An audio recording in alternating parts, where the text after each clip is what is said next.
Hello everyone, hope you're doing well. Today in War Thunder we're going to look at some stuff which has been created by the guys, behind the Twitter and Instagram accounts for War Thunder, and it seems to show that something is coming soon. Now luckily, through help with some other people, such as Rocker and a few others on the Discord, we've been able to go through and work out what both of these vehicles are in front of you. So this is posted on the War Thunder Twitter account, the English version, then we have it on the Instagram for War Thunder once again, and if you want to see a blown up image, this is what it looks like. Now, why is this significant? Well, first of all, the fact is we just got the first dev blog of update 1.87. It's the Challenger 2 and also rank 7 armored vehicles. At the top here they say that they're also going to add some novelties for aircraft and fleets, so the idea is this is either going to be coming in some kind of event pretty soon,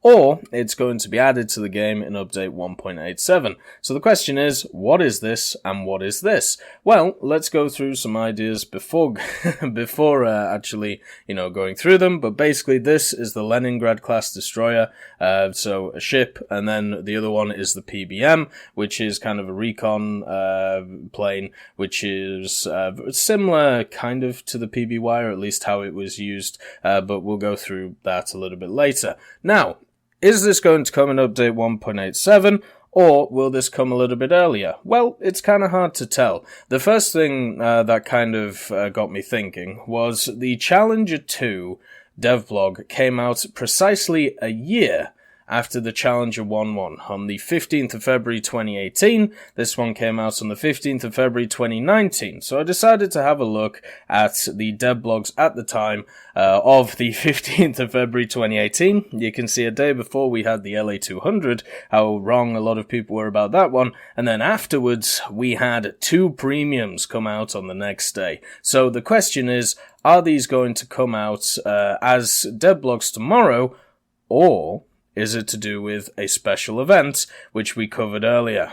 This is the data mine from Mike 10D, which we looked at in the last video, and it talks about some kind of new tasks which were discovered for the 21st of February 2019. These tasks are to do with ships, rank 2 to 4, do 25,000 damage, 10 missions with 50% battle activity wins, capture 15 points, kill 3 players with torpedoes, destroy 2 players who are in destroyers or cruisers. And so this follows the 5 tasks per day event format as it talks about. Therefore, this could be for these two vehicles. We could be getting a special event for the 21st of February, or these could be following the same pattern as we saw before with the 2 dev blogs tomorrow. We'll have to see tomorrow. My guess is this will actually be more for a special event.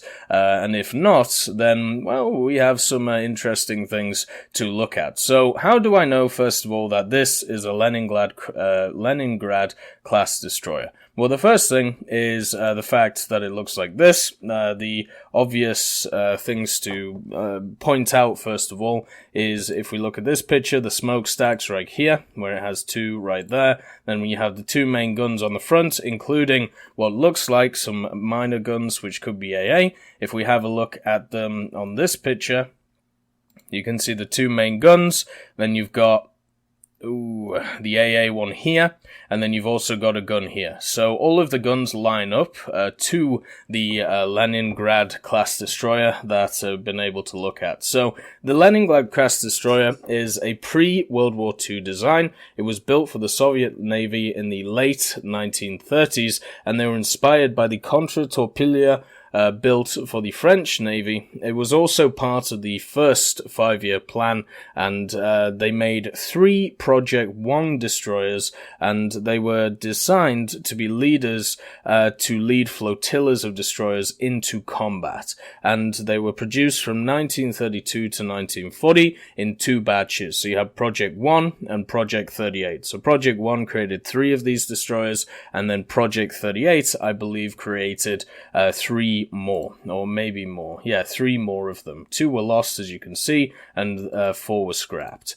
So the armament on these machines, on the Leningrad-class destroyers, are 5 single 130mm guns, 2 single 76.2mm AA guns, 2 single 45mm, and 2 sets of quadruple 533mm torpedo tubes, mines, and also depth charges. Now, the only thing that makes me feel that this one is different to the one that we see here, and also maybe different to the one which is just described, if we actually have a look at the back of this Leningrad, this picture is very much, very high def for the time.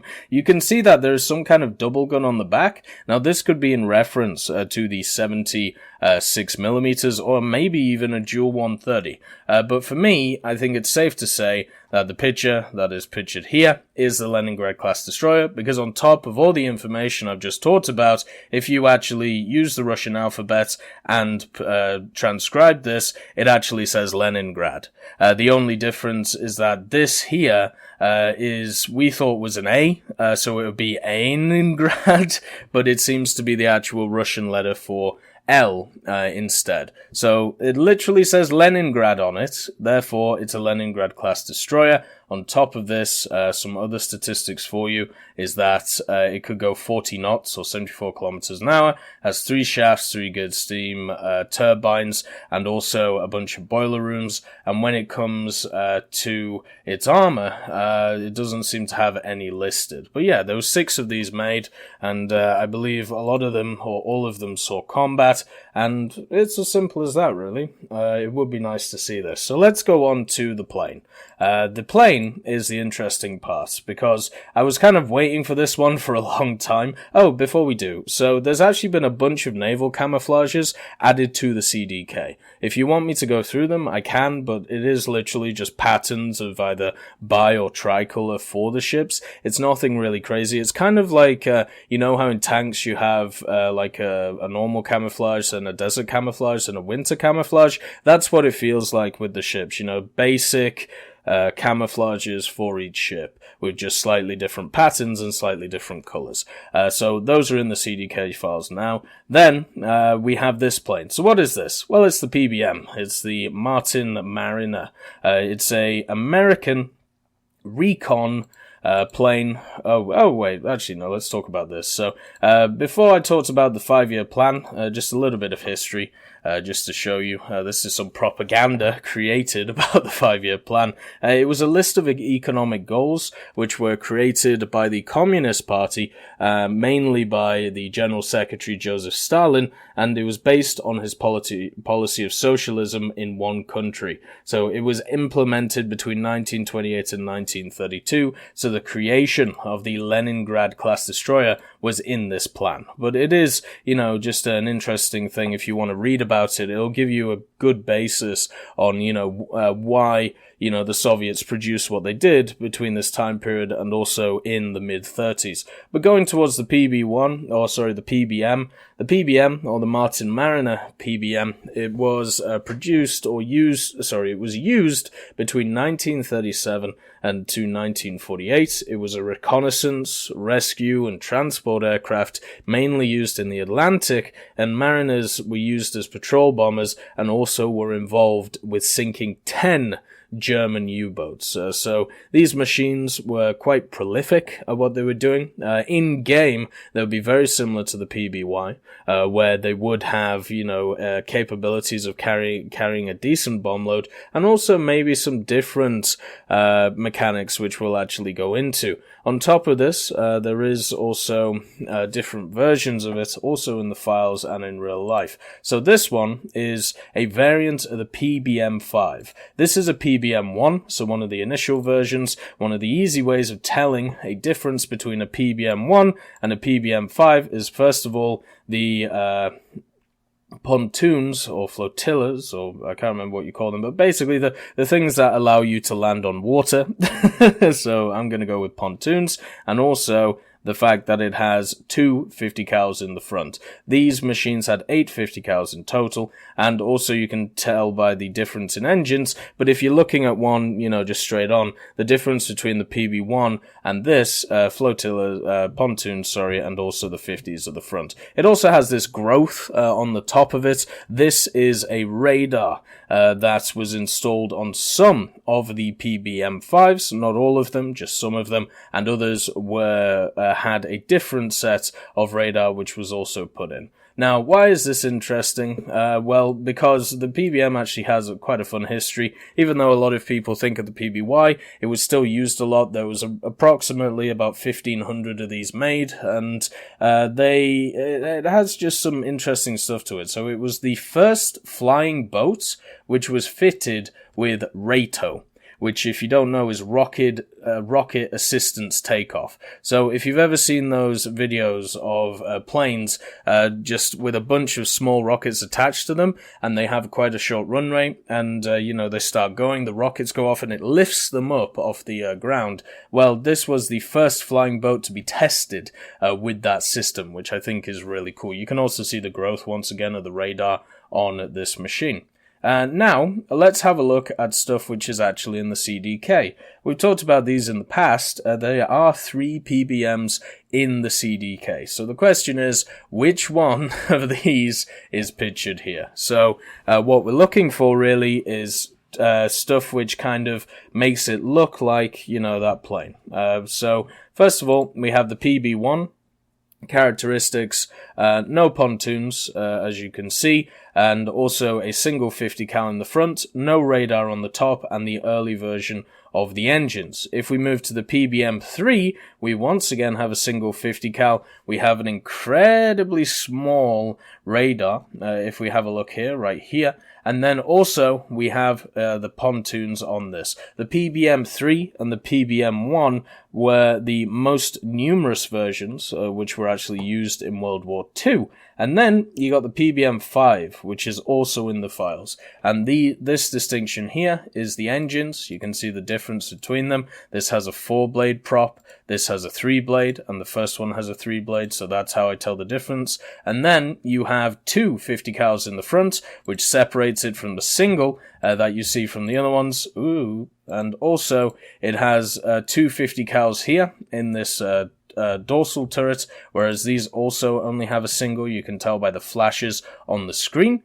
And it also has a different radar. So this has the different version of the radar, which could be fitted to a variant of the PBM5. So this is obviously a PBM5, this is obviously a 3, and this is a 1. So the question is, what is that one there that we see in the top left? Well, I think it's safe to say it is a PBM3. And the reason I say that is because of the pontoons, because of the single 50 cal that we see on the front. It is really faint, as you can see, really faint, but you can still kind of tell that there's something there. The only difference between this model that we see and this one is that this one has the little radar thing right here, but that could just be artist's interpretation. It's also a 3-blade prop that you can see, whereas in this, once again, 4-blade. So my thing is, we're going to get this vehicle, and maybe this in some kind of special event on the 21st of February. If we don't, then we'll get these in update 1.87, and there'll be, staples of each of the tech trees that they're in. And since there are 3 versions of the PBM in the files, we could easily have a rare version, a tech tree version, and a normal premium version. I would like this to be the rare version, this to be the tech tree version, and that to be the premium version. Since this is the best version, it should hopefully be open to the most players. This would be interesting, a great way to maybe test radar in aircraft, something that a lot of people have been talking about for a while, and then you just stick this as the premium. for people to enjoy, but people would not be able to argue about its, overpoweredness because you already have this really good one in the tree. Overall, I'm really looking forward to see what they actually do with these two things, whether it is for some kind of event or for update 1.87. Hopefully we find out soon. If not, hope this information has been helpful for you. Hope you all have a wonderful day, and I'll see you next time.